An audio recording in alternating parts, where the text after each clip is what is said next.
Elon Musk, Sam Altman, le créateur de ChatGPT et les plus grands experts le disent, ignorer l'IA peut littéralement détruire ta vie, mais pas de la façon dont tu l'imagines.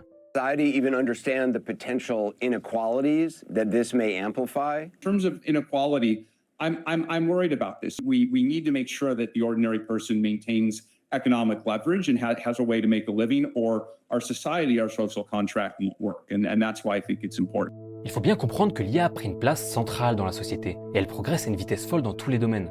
Elle est omniprésente, et pas qu'aux États-Unis, contrairement aux croyances populaires. Et les conséquences pour ceux qui l'ignorent sont dramatiques, et plus le temps passe, plus c'est le cas. Le problème, c'est que les gens ne s'en rendent pas compte, jusqu'au jour où il sera trop tard. Laisse-moi te parler de la première conséquence directe d'ignorer l'IA.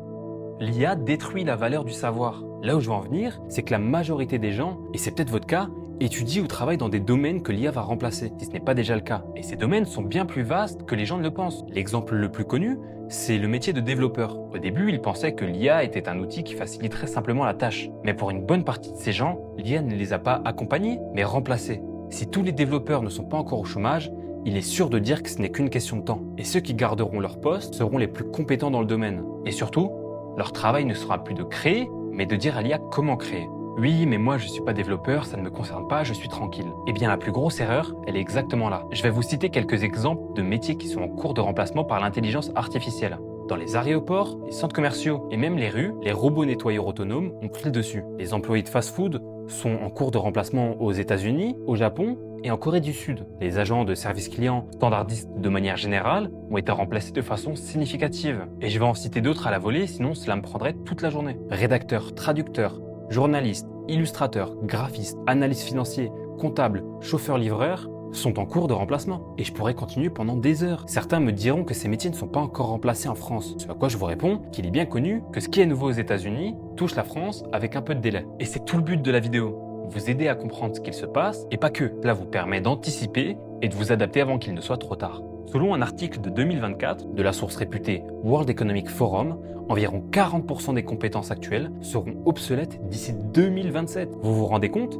Dans à peine 2 ans, quasiment la moitié des métiers seront obsolètes, remplacés par l'IA. Et c'est une étude conservatrice. Il existe nombre de sources crédibles qui se rapprochent des 60%. Non, ce n'est pas de la science-fiction. Et ce qui me choque le plus, c'est l'ignorance des gens face à cette réalité. La conséquence, c'est qu'ils vont être complètement dépassés par ceux qui étaient au courant, qui, eux, prendront toutes les places essentielles. Mais ce n'est pas de leur faute. Les médias, le gouvernement et surtout l'école ne partagent pas ces informations cruciales. Sommes-nous donc condamnés au chômage et à être remplacés en masse? La réponse, pour la majorité, est malheureusement oui. On peut alors légitimement se poser la question, qu'est-ce qu'il se passera quand l'IA aura remplacé la majorité des humains? Eh bien, il y a trop de choses à dire.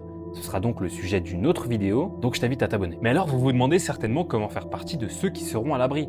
Et je vais essayer d'y répondre. Tout d'abord, je pense qu'à très long terme, personne ne sera épargné. Et les études le prouvent. L'IA progresse à une vitesse folle. Mais je peux vous parler des métiers qui ont les meilleures chances de prospérer. On y retrouve l'art, bien que l'IA en soit déjà capable d'une certaine façon. L'art est plus personnel, plus spirituel même, ce qui le rend très difficile à remplacer. On peut aussi parler de la scène active et vivante, comme les humoristes, les gens de la scène. Dans une autre catégorie, il y a la philosophie, la psychologie, la psychiatrie, bien que certains utilisent déjà ChatGPT comme tel. Il y a aussi tous les métiers liés au sport. Éducateur, coach, les métiers manuels complexes comme plombier, électricien, mécanicien, charpentier, technicien de maintenance, ou encore politicien, diplomate, et bien d'autres encore. L'important pour vous, c'est d'aller faire vos propres recherches et de voir ce qui vous conviendrait le mieux. Au final, l'IA viendra certainement à bout de tous les métiers, mais peut-être que ce n'est pas une fin, mais juste une transition vers quelque chose de nouveau. Condition qu'on soit prêt et qu'on puisse le contrôler. Je pense avoir couvert une partie du sujet, même si la vidéo était trop courte pour rentrer dans les détails. Je sors une vidéo par jour, donc je t'invite à t'abonner, et en attendant, salut!